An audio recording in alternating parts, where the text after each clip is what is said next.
साथियों, एक रक्षा मंत्री के रूप में मेरा दायित्व है कि मैं अपने सैनिकों के साथ मिलकर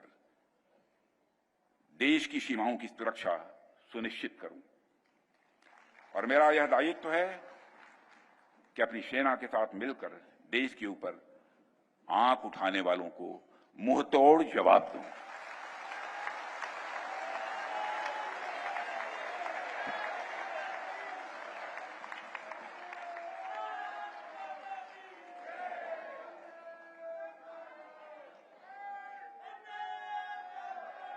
और आप सभी हमारे प्रधानमंत्री श्री नरेंद्र मोदी जी को अच्छी तरह जानते हैं।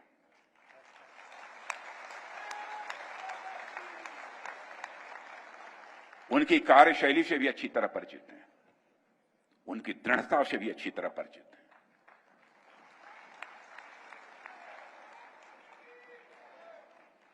जोखिम उठाने का भाव किस तरीके से उन्होंने सीखा है अपने जिंदगी में, उससे भी आप अच्छी तरह समझते हैं। मैं आपको आश्वस्त करना चाहता हूं कि प्रधानमंत्री मोदी जी के नेतृत्व में जैसा आप चाहते हैं वैसा होकर रहे हैं।